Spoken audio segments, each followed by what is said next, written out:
حضرت موسیٰ علیہ السلام کا زمانہ مبارکہ ہے، ایک شخص نے اپنے کزن کو، اپنے چچا کے بیٹے کو، چچا زاد کو قتل کر دیا اور خود ہی اس کا مدعی بن کے حضرت موسیٰ کے پاس آیا کہ بتائیے جناب میرے اس بھائی کو کس نے قتل کیا ہے؟ حضرت موسیٰ نے ایک سادی سی بات کی، کیا فرمایا؟ وَإِذْ قَالَ مُوسَىٰ لِقَوْمِهِ إِنَّ اللَّهَ يَأْمُرُكُمْ أَن تَذْبَحُوا بَقَرَةً۔ حضرت موسیٰ علیہ السلام نے اپنی قوم سے کہا کہ اللہ تمہیں حکم دیتا ہے کہ ایک گائے ذبح کرو، گائے کا کچھ حصہ مقتول کو مارو، وہ خود اٹھ کے بتا دے گا مجھے کس نے قتل کیا ہے۔ یہ پہلا سپارہ ہے قرآن مجید کا، آپ اس کو دیکھ لیں، یہ آیت نمبر 67 سے شروع ہو رہا ہے۔ تو اب وہ چونکہ ذبح کرنا نہیں چاہ رہا تھا، اس کو پتا تھا کہ مجرم تو میں خود ہوں، وہ ذبح چونکہ کرنا نہیں چاہ رہا تھا، اس سے کہا کہ مارو ایک حصہ گائے کا، اس کو تو یہ اٹھ کے بتا دے گا۔ تو اس نے جواب کیا دیا؟ قالوا اتتخذون ہزوا، یعنی لگا آپ میرے ساتھ مذاق کرتے ہیں، کبھی ایسا بھی ہوا ہے؟ قال اعوذ باللہ ان اکون من الجاہلین، حضرت موسیٰ علیہ السلام فرمانے لگے میں اللہ کی پناہ مانگتا ہوں میں جاہلوں میں سے ہو جاؤں۔ ہر وقت مذاق کرتے رہنا یہ تو جاہلوں کا طریقہ ہے۔ کن کا ہے؟ حضرت موسیٰ نے کہا ہے، قرآن پاک ہے، ہر وقت مذاق کرتے رہنا۔ خوش طبی اور چیز ہے، مسکراتے رہنا، لیکن کسی کا مذاق ہر وقت اڑاتے رہنا کن کا طریقہ ہے؟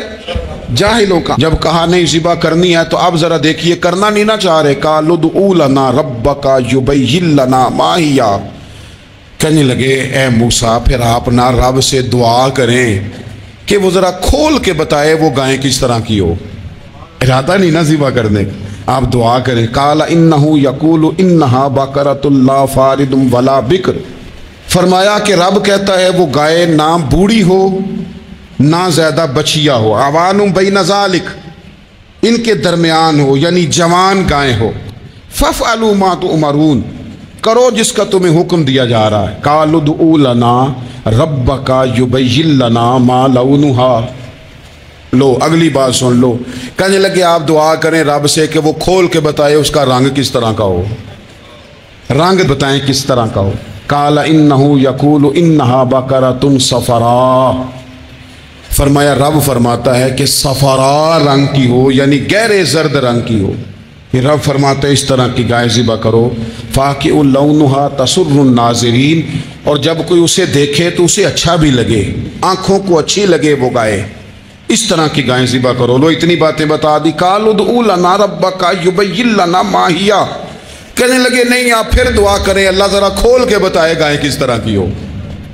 ان البقرہ تشابہ علینا، ہمیں ذرا گائیں پر شبہ پڑ گیا ہے کس طرح کی ذبح کرنی چاہیے۔ وَإِنَّا انشاءاللہ لمہتدون، اگر اللہ نے چاہا تو ضرور ہم ہدایت پا جائیں گے۔ پھر اللہ تعالیٰ نے فرمایا کہ قال انہ یقول انہا بقرۃ لا ذلول تثیر الارض، گائیں اس طرح کی ہو کہ وہ کبھی کھیتی میں نہ چلائی گئی ہو، یعنی اس کو کبھی کام نہ اس سے لیا گیا ہو۔ بیل کو لوگ لگاتے تھے نا، جو کام آج ٹریکٹر سے لیا جاتا ہے وہ گائے بیل سے لیا جاتا تھا، تو وہ کھیتی باڑی کے کام نہ اس کو لگایا گیا ہو۔ ولا تسقی الحرث، اور نہ اس سے پانی نکالا گیا ہو، نہ کھیت چلانے ہل چلانے میں لگائی گئی ہو، اور وہ جو کنواں ہوتا تھا جس کے گرد گائیں گھومتی تھی، تو کہا وہ بھی کام اس نے نہ کیا ہو گائے نے۔ مسلمۃ لا شیۃ فیہا، وہ ہر عیب سے پاک ہونی چاہیے۔ قالوا الآن جئت بالحق،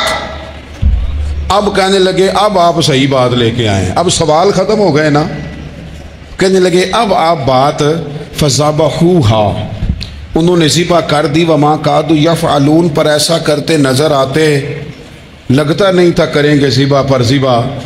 اچھا یہ گائیں پھر ملی کیسے؟ امام خازن کہتے ہیں کہ ایک نیک آدمی تھا، تو اس کا آخری وقت آ گیا تو اس کے پاس جو کل جمع پونجی تھی وہ ایک بچیا تھی، گائیں کی بچیا ویڑی، اس کے پاس وہ ایک بچیا تھی صرف۔ تو اس نے اس طرح کیا کہ اس کی گردن پر ایک مہر لگائی، اللہ کے نام پر بطور امانت اس نے اس کو جنگل میں چھوڑا، کہا یا اللہ میرا بیٹا ایک ہی ہے، وہ بھی چھوٹا ہے، اس کی حفاظت کرنا اور میرے بیٹے کو پہنچا دینا۔ بچہ بالغ ہو گیا، اس کی ماں نے کہا بیٹا جو امانتیں رب کے پاس رکھوائی جائیں نا ان میں خیانتیں نہیں ہوا کرتی، جا کے جنگل میں آواز دے تیری گائے واپس آ جائے گی۔